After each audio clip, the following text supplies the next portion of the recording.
We ran into several incidents this past weekend where there were a large gathering of individuals, 250 to 300, that were at a pig roast.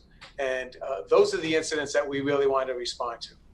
Okay, so Dr. Scott and the Department of Health, the governor, in working conjunction with Governor Raimondo, there's a mechanism already in place at the Department of Health where individuals can call the Department of Health in their hotline or go onto their website to report whether it's restaurants in violation, other people of holding parties, etc., that they can go there to report that. The state police does not want that. We want to concentrate on the large gatherings where we can have troopers respond with our local counterparts to vet that out. One of the things that we were getting a lot of is the protest that happened yesterday, the gathering that kind of came shortly after the governor's press conference. A lot of people are saying, how come they're not fined? So how do you square the two for people who aren't allowed to have a baby shower or a pig roast, yet hundreds or in some cases dozens of people are marching up on the State House? So how do you square the two? Again, that's a great question, and one Colonel Manny addressed this morning with the media. It's a matter of public safety.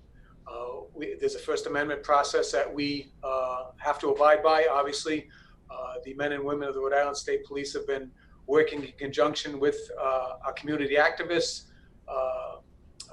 over the course of this many months. And so we have to be concerned about the public safety issue there. And it is a fine line. However, it is what it is, so to speak. And the men and women of the state police will continue to act professionally,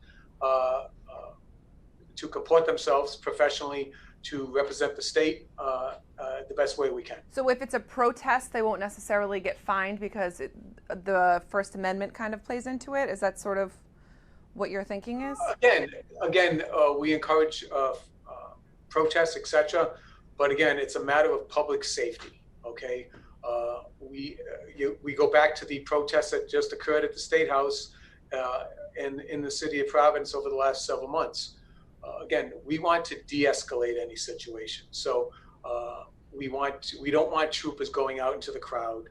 That would only facilitate probably a negative response, which we don't want. Our job there too is to protect the individuals protesting, as well as the city of individuals within the state. How many calls did you get shortly after the press conference and that was announced? Did you just get a bunch all at once, or was it slowly? What did you see yesterday once it was announced? Well, over last night, from the course about 5 p.m. to 12 a.m., we received 57 calls, but all those calls were non-actionable. Okay, they were individuals asking about COVID-19 related issues or concerns, addressing prior issues where we had one caller complaining of a bathroom not being cleaned at one of the restaurants. That's not what this line is for. Okay, this line is for large gatherings, which we will respond to with our troopers as well as our local counterparts to vet that out.